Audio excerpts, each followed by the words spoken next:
Get your pen and write your story all over again. And this time, learn the lessons, motivate others, and share that inspiration. Dear Mugs FM with DJ Chini. Dear Mugs FM, sa maniwala kayo't sa hindi, isa akong beauty queen. But I'm already 23 years old. At sa maniwala kayo sa hindi, isa akong lesbian. Kaya itago nyo na lang ako sa pangalang Pretty Maya. Chin, I never thought na magiging beauty queen ako. Growing up, I was always the different one. Kakaiba sa lahat dahil mas gusto ko yung gupit na maikli. Gusto ko yung mga damit na panlalaki. And the girl na may gusto sa kapwa, babae. Alam mo yung nagsustood out ka kapag tawagan na ng mga pangalan ng babae. Group of girls, group of women, group of ladies. Pero ikaw yung nagsustood out. Nagsastand out kasi kakaiba ka.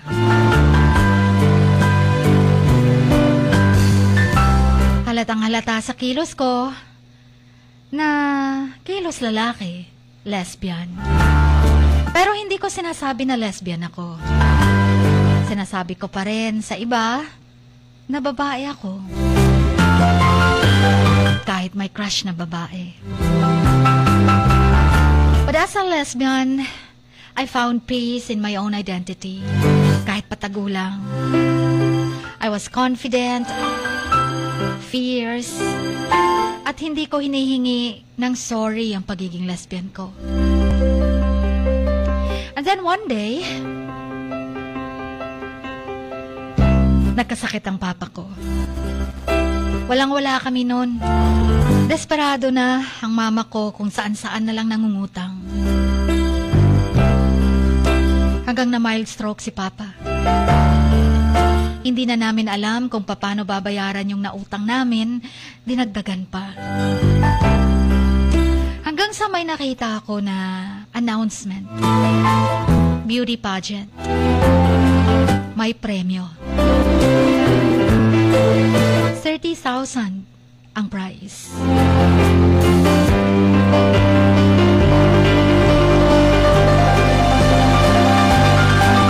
Malayo sa hometown ko, Chin. Sumali ako. Dahil doon na rin naman ako nag-elementarya. Kaya familiar sa akin ang place.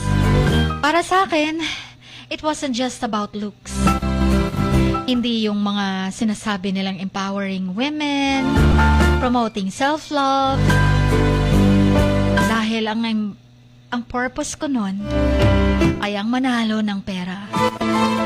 Pampagamot kay Papa. So I decided to take a chance. To challenge myself. Sabi ko, baka naman dito pa ako maging babae talaga ng tuluyan. Kapag sumali ako.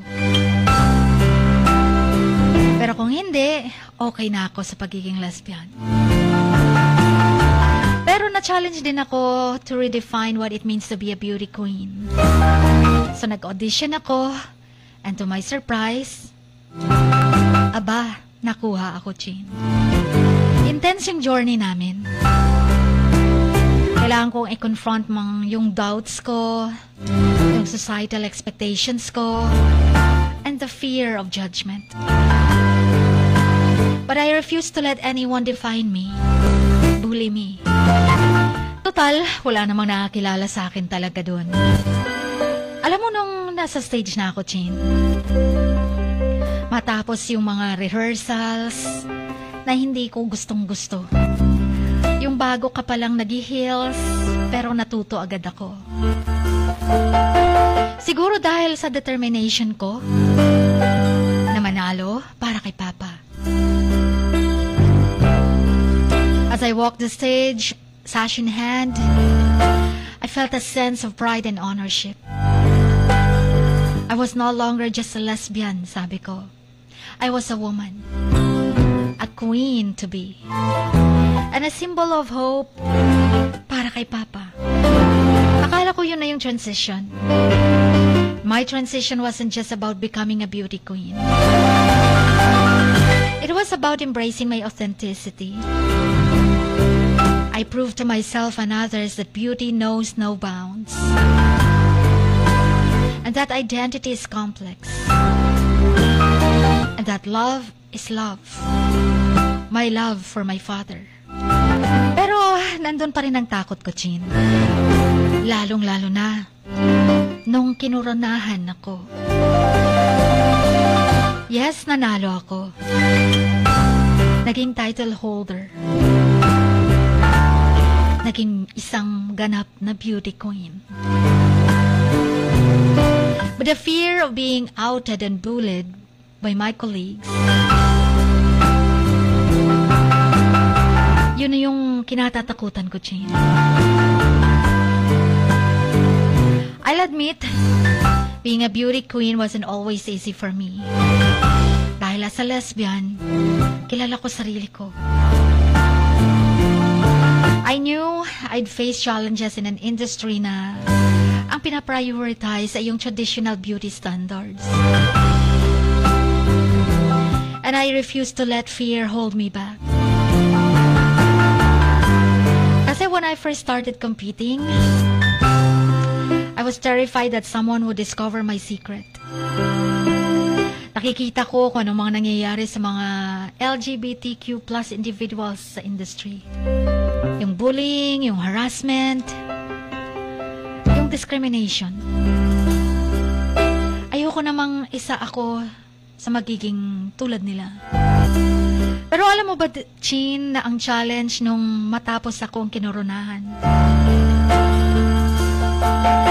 Ang dami na agad rumors.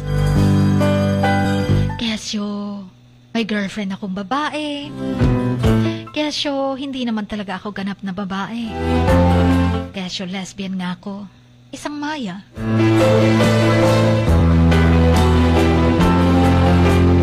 I was living my truth, and I don't wanna longer just hide my identity. Pero nangyari yung hindi ko inaasahan. When someone started spreading rumors about my identity, parang lumubog ang mundo ko, ang puso ko. Pero masaya ako na ipagumot ko si Papa dahil sa panalo ko. Kung alam lang nila, I felt like my world was crashing down around me. Sabi ko, lahat ba ng beauty queen sasali para sa fame and beauty? Hindi ba pwedeng ang purpose ko ay mapanalunan lang at nadaig ko silang lahat para kay Papa? I realized that I had not done anything wrong. I was just being true to myself, loving my father. Looking back, proud naman ako sa sarili ko for taking a stand. Alam ko, hindi naman ako nag-iisa. Alam ko, marami kami. Pero ako to at wala na silang magagawa pa.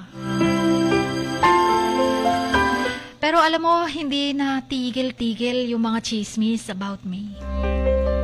Kesyo hindi ko daw deserve ang corona. Kesyo ibigay ko na lang daw sa totoong babae. I felt like my world was spinning out of control. Para bang binombahan ako ng mga questions mula sa mga kaibigan ko, from my colleagues, sponsors, at even fans. Ang iba supportive, pero mas marami sa kanilang malupit. Masyadong insensitive. Para bang akala nila hindi ako nasasaktan sa mga sinasabi.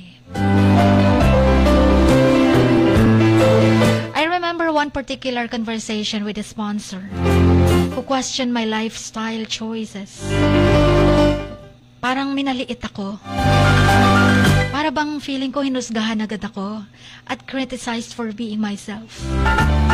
But I refused to back down.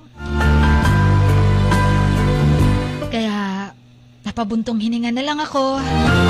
Inhale, exhale. Tiningnan ko sila ng straight in the eye. Sabi ko, I'm not just a beauty queen. I'm a person with feelings and emotions, just like everyone else. My identity is not a spectacle or a marketing tool.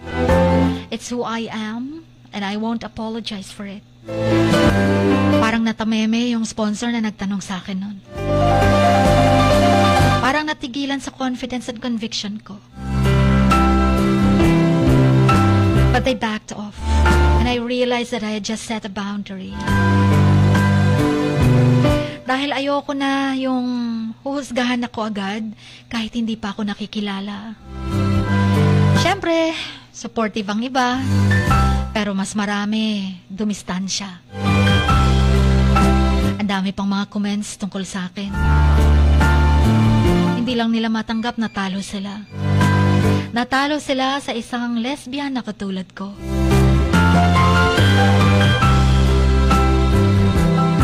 Pero nakatagpo din ako ng mga allies, mga kakampi sa mga unexpected places.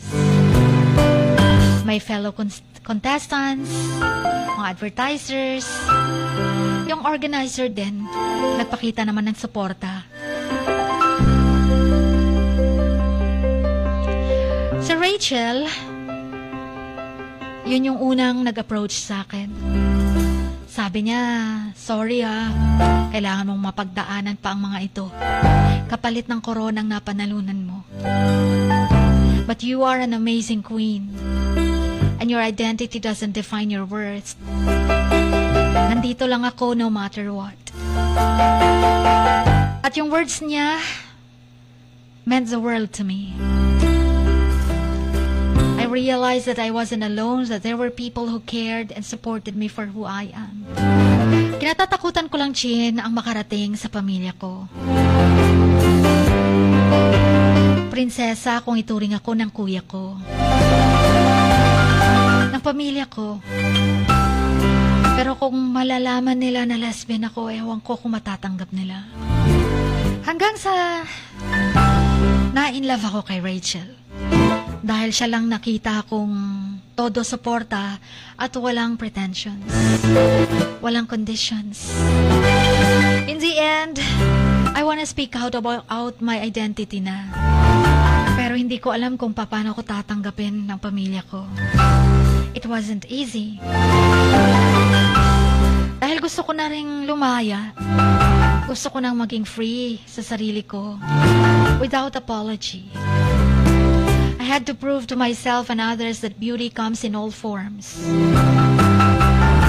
Hindi naman kailangang laging feminine at babaeng babae para matawag na beauty queen. Jean, kailangan ko na bang mag-all out? Kailangan ko na bang ipagsigawan na nai-inlove ako sa isang kapwa ko babae na sana'y payuhan niyo ako? Ang inyong Kamax. Pretty Maya.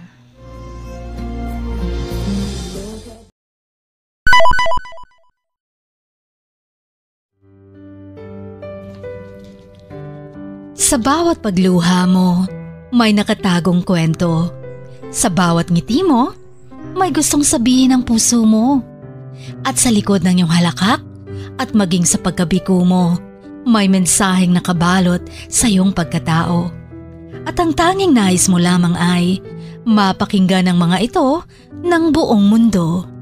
Dear Max FM with DJ Chini. Life has got all those twists and turns. Stand up for what you believe in. What lies behind you and what lies in front of you pales in comparison to what lies inside of you. Dear Max FM with DJ Chini. Sabi nga nila, ang pagsusulat kapag masyado mong diniinan hanggang sa susunod na pahina ay nagmamarka. Katulad ng pagmamahal, kapag masyado mong ibinigay ang lahat, yung sakit na gawa ng nakaraan, dala pa rin hanggang kasalukuyan. Dear Mags FM, you own your story and you are the author of your own book of life. Don't let others write your script, but let others hear your story and make them inspired. Kaya sumulat na, maging bahagi ng aming programa, Dear Mags FM with DJ Chini, tuwing Lunes hanggang Biyernes, 1:00 hanggang 3:00 ng hapon sa Max News FM, Sock Sargent. Love, life, and lessons from the past, only at Dear Mags FM with DJ Chini.